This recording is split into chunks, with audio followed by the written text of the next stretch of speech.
सती की तपस्या से संतुष्ट देवताओं का कैलाश में जाकर भगवान शिव का स्तवन करना। ब्रह्मा जी कहते हैं, नारद, एक दिन मैंने तुम्हारे साथ जाकर पिता के पास खड़ी हुई सती को देखा। वह तीनों लोकों की सारभूता सुंदरी थी। उसके पिता ने मुझे नमस्कार करके तुम्हारा भी सत्कार किया। यह देख लोक लीला का अनुसरण करने वाली सती ने भक्ति और प्रसन्नता के साथ मुझको और तुमको भी प्रणाम किया। नारद, तदनंतर सती की ओर देखते हुए हम और तुम दक्ष के लिए दिए हुए शुभ आसन पर बैठ गए। तत्पश्चात मैंने उस विनयशीला बालिका से कहा, सती, जो केवल तुम्हें ही चाहते हैं और तुम्हारे मन में एकमात्र जिनकी कामना हो, उन्हें सर्वज्ञ जगदीश्वर महादेव जी को तुम पति के रूप में प्राप्त करो। शुभ है जो तुम्हारे सिवा किसी दूसरे स्त्री को पत्नी के रूप में न ग्रहण कर सके और न करते हैं, न भविष्य में ग्रहण करेंगे। वे ही भगवान शिव तुम्हारे पति हो, वे तुम्हारे ही योग्य हैं, दूसरे के नहीं। नारद, सती से ऐसा कहकर मैं दक्ष के घर में देर तक ठहरा रहा। फिर उनसे विदा ले मैं और तुम दोनों अपने अपने स्थान को चले आए। मेरी बात को सुनकर दक्ष को बड़ी प्रसन्नता हुई। उनकी सारी मानसिक चिंता दूर हो गई और उन्होंने अपनी पुत्री परमेश्वरी समझकर गोद में उठा लिया। उस प्रकार कुमारोचित सुंदर लीला विहारों से सुशोभित हुई भक्त वत्सला सती, जो स्वेच्छा से मानव रूप धारण करके प्रकट हुई थी, कौमारावस्था पार कर गई। बाल्यावस्था बिताकर किंचित युवावस्था को प्राप्त हुई सती अत्यंत तेज एवं शोभा से संपन्न हो संपूर्ण अंगों से मनोहर दिखाई देने लगी। लोकेश दक्ष ने देखा कि सती के शरीर में युवा अवस्था के लक्षण प्रकट होने लगे हैं। तब उनके मन में यह चिंता हुई कि मैं महादेव जी के साथ इनका विवाह कैसे करूं। सती स्वयं भी महादेव को पाने के लिए प्रतिदिन अभिलाषा रखती थी। अतः पिता के मनोभाव को समझकर वे माता के निकट गईं। विशाल बुद्धि वाली सती रूपनी परमेश्वरी शिवा ने अपने माता वीरणी से भगवान शंकर की प्रसन्नता के लिए निमित्त तपस्या करने के लिए आज्ञा मानी। माता की आज्ञा मिल गई। अतः दृढ़ता पूर्वक व्रत का पालन करने वाली सती ने महेश्वर को पति के रूप में प्राप्त करने के लिए अपने घर पर ही उनकी आराधना आरंभ की। आश्विन माघ में नंदा, प्रतिपदा, शती और एकादशी तिथियों में उन्होंने भक्ति पूर्वक गुड़ और भात और नमक चढ़ाकर भगवान शिव का पूजन किया। उन्हें नमस्कार करके उसी नियम के साथ उसी मास को व्यतीत किया। कार्तिक मास की चतुर्दशी को सजाकर रखे हुए मालपुओं और खीर से परमेश्वर शिव की आराधना करके वे निरंतर उनका चिंतन करने लगी।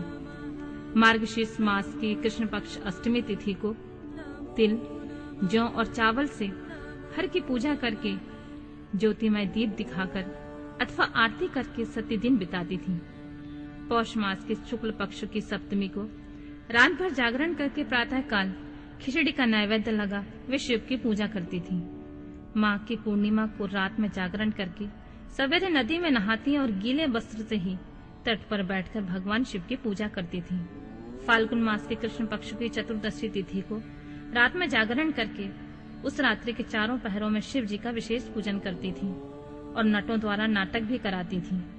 चैत्र मास के शुक्ल पक्ष की चतुर्दशी को वे दिन रात शिव का स्मरण करती हुई समय बिताती और ढाक के फलों तथा दवनों से भगवान शिव की पूजा करती। वैशाख शुक्ल तृतीया को सती तिल का आहार करके रहती और नए जौ के भात से रुद्रदेव की पूजा करके उस महीने को बिताती थी।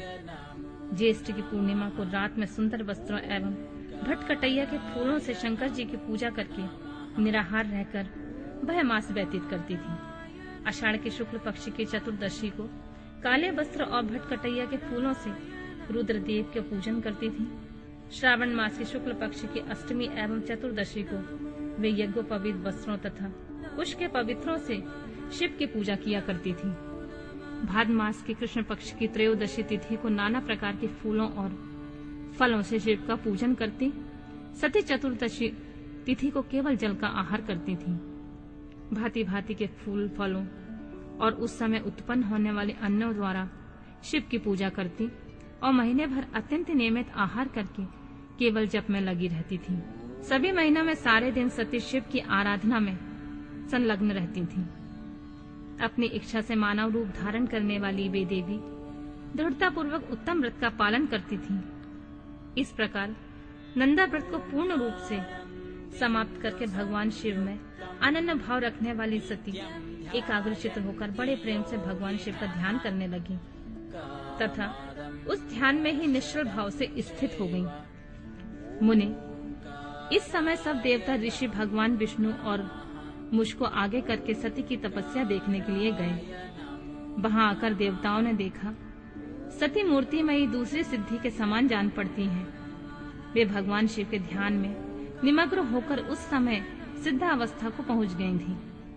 समस्त देवताओं ने बड़ी प्रसन्नता के साथ वहां दोनों हाथ जोड़कर सती को नमस्कार किया।